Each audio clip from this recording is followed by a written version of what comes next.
we na ngorani kwe ino ingi tutumagira ni kumana na ndereti ya watho wa cai ya mwaka wa 2025 ire ibunge ria bururi itumurite urugari kwa arimi a cai kaunti ya Embu kumana na mendekithia mayo maria marekwirwa ni magukanyiriria arimi a cai na gikiro kinene. Kulingana na board member wa KTDA wa matinga mathatu ma Embu Enos Njeru, watho ucio ungivitukwo ni mbunge na utuiki wa gwikirwo kirore ni President William Ruto vaikiru imwe ya macani murimi akariva goti wa ciringi 3.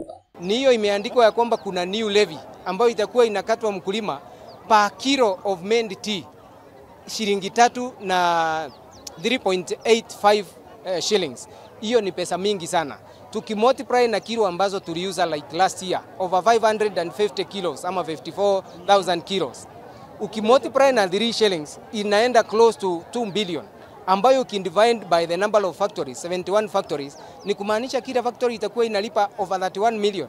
Na hiyo ndio pesa hatutaki kukatwa. Tunajua tea ama majani chai is one of the product ambayo huwa inatoshwa levy na tax mara mingi sana, mara zaidi ya 40. Akiaria ai mucemanio wa mwaka wa arimi a macani aitinga ria rukurire Njeru akorota kumana na goti ucio itingata ria rukurire rikauragirwo ni mwigano wa milioni 30 wa mwaka, na undu ucio akiuga ni ugukwamithia tabarira cia uthii wa na mbere irirutagwa ni matinga ma cai. Tuko na viongozi ambao wako mbunge ambao wametoka kwenye chai inalimwa na hawaulizi viongozi wa majani chai zile shinda ambazo zinaweza letwa na bill kama hii ama mambo zingine zinapitishwa na hii bill.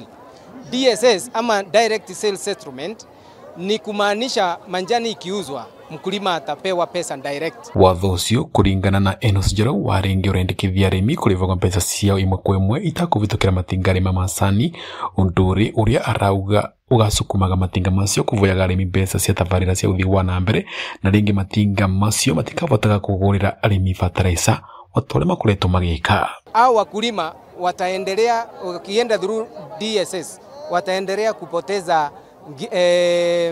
malipo mazuri kwa sababu hawatakuwa wanapata ile ndora rate ambayo inapatwa na KTDA.